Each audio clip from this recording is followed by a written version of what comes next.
Hello दोस्तों, आज की कहानी है एक तरफा प्यार।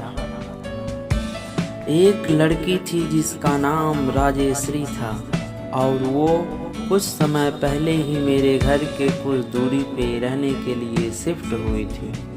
हमारी मुलाकात पहली बार नवरात्रि में माता जी के दरबार में हुई थी और देखते ही मैं अपना दिल दे बैठा था उसे।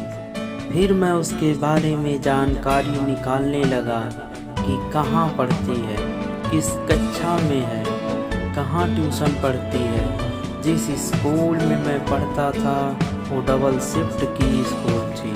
पहली शिफ्ट सुबह 7 बजे से दोपहर के 12 बजे तक और दूसरी शिफ्ट दोपहर के 12 बजे से शाम 5 बजे तक। मैं सुबह 7 बजे वाली शिफ्ट में पढ़ता था और मुझे बाद में पता चला कि वो भी इसी स्कूल में पढ़ती है, लेकिन 12 बजे वाली शिफ्ट। फिर मैं हर रोज़ स्कूल की छुट्टी के बाद उसका इंतज़ार करता था ताकि मैं उसको देख सकूं, और जब उसे देख लेता तो मेरे दिल को एक अजीब तरह की हर रोज़ उसको ऐसे ही देखता। फिर जहाँ वो ट्यूशन पढ़ती थी वहाँ मैं भी ट्यूशन पढ़ने लगा, लेकिन वहाँ जाकर मुझे पता चला कि वो तो 10वीं कक्षा में है, जबकि मैं तो 11वीं मैथ से हूँ। लेकिन मेरी किस्मत अच्छी थी कि पहले 10वीं की क्लास लगती और उसके बाद नेक्स्ट क्लास 11वीं की। तो मेरे लिए बहुत ही अच्छा था कि कम से कम एक बार ट्यूशन आते वक्त उसको देख तो लूँगा। फिर कुछ दिनों बाद एक दोस्त से मुझे उसके पापा और मम्मी का नंबर मिला। मुझे बाद में पता चला कि वो मोबाइल ही नहीं रखती थी।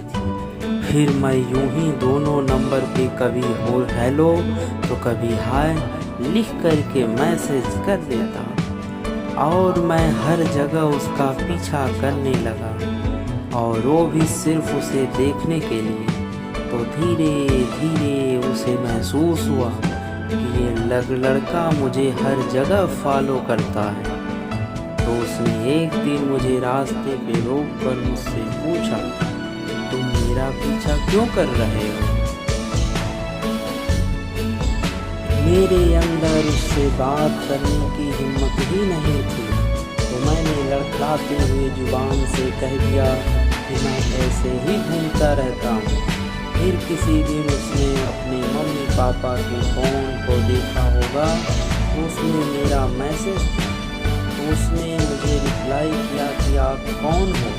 तो मैंने खुद से रिप्लाई किया कि मैं आपका आशिक बोल रहा हूँ। पहले तो मैंने उसे अपना नाम नहीं बताया, फिर धीरे धीरे मैसेज में बातें होने बता दिया। फिर उसने बताया कि मैं तुमसे बात नहीं करना चाहती। तो मैंने पूछा कि क्यों? तो उसने जवाब दिया कि वो किसी और से बात करती है। तो मैंने पूछा कि किससे? तो उसने नाम नहीं बताया और कहा कि अगर मैं नाम बताऊंगी तो आप दोनों की आपस में झगड़ा हो जाएगा। असल में वो मेरे एक दोस्त से प्यार करती थी और मेरा दोस्त भी उसे प्यार करता था। तो मैंने काफ़ी कोशिश की कि उसके बारे में पता चल जाए जिससे वो प्यार करती है, लेकिन नहीं पता चला। लेकिन मैं उससे इतना प्यार करता था कि मैं उसके लिए कुछ भी कर सकता था। किसी की जान तो नहीं ले सकता था, लेकिन खुद अपनी जान दे सकता था। तो मैंने 3 साल तक वही काम किया, रोज़ उसका पीछा करना, बस उसे देखना।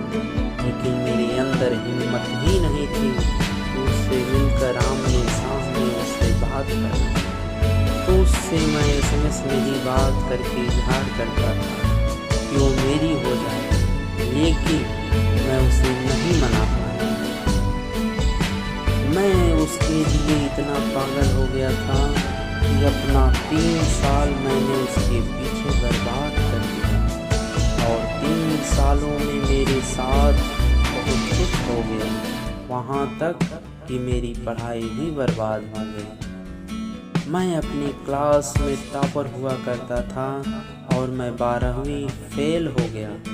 मैंने दूसरी साल 12वीं में दाखिला लिया और फिर से फेल हो गया और अंत में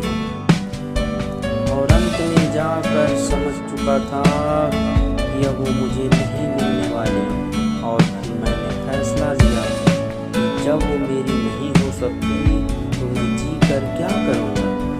इसलिए मैंने जहर खा लिया, लेकिन मेरी किस्मत इतनी खराब थी कि मैं बच गया।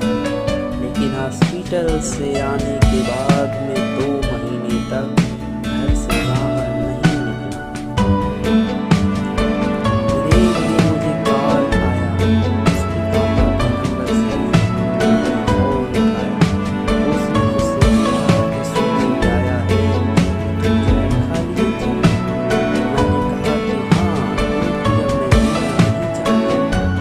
उसने मुझे समझाने की कोशिश की, मेरे जैसे तुम्हें हज़ारों मिलते हैं, लेकिन मुझे तो वही चाहिए। मैंने तय किया कि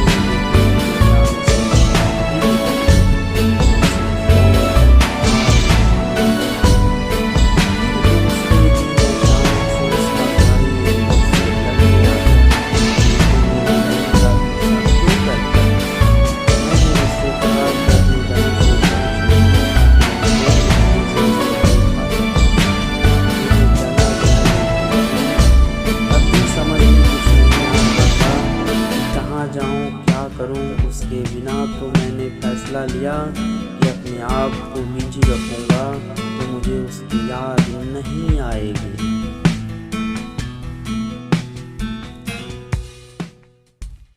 तो मेरी करियर तो पहले ही ख़त्म हो गई थी। इसलिए मैंने अपने माँ बाप से इजाज़त लिया और बाहर चला गया गुजरात और वह मेहनत का काम करने लगा। मैं वहाँ 36 घंटे काम करता, 2 दिन और 1 रात, और रात में आकर सो जाता। ऐसे में मुझे उसकी याद नहीं आती थी। फिर भी लगभग 2 महीने बाद मेरे एक दोस्त का फ़ोन आया और उसने बताया कि वो जिससे बात करती है उसके बारे में पता चल गया है। मैं तो हमेशा ही सोचता था कि वो किसी से प्यार नहीं करती और वो मुझसे पीछा छुड़ाने के लिए ऐसा कहती रहती है कि वो किसी और से बात करती है और नाम पूछने पर नहीं बताती थी। लेकिन जब नाम सुना तो वो मेरा ही खास दोस्त निकला। इससे मुझे थोड़ा सा झटका लगा, लेकिन फिर अपने आप को संभाला और एक रूटेड फ़ोन खरीदा। वैसे मेरा दिमाग बहुत तेज है तो मुझसे भी आती है। वो मैं रूटेड फ़ोन खरीद कर आ गया वापस अपने घर और मैंने अपने दोस्त का नंबर ट्रैक करना चालू कर दिया। तब मुझे पता चला कि मेरा एक और दोस्त ने जो बताया था वो सच था और सच का पता लगाने के बाद मैं वापस चला गया और करीब 1 साल बाहर रहने के बाद वापस आया तो पूरे दिल्ली दिमाग से उसकी निकाल चुका था। लेकिन दिल के किसी कोने में आवाज़ भी है। शायद इसलिए हर साल मैं अकेले उसका बर्थडे मनाता हूँ और ऊपर वाले से यही मांगता हूँ कि हमेशा वो खुश रहे। दोस्तों, ये कहानी आपको कैसी लगी कमेंट में ज़रूर बताइए। Thank you so much.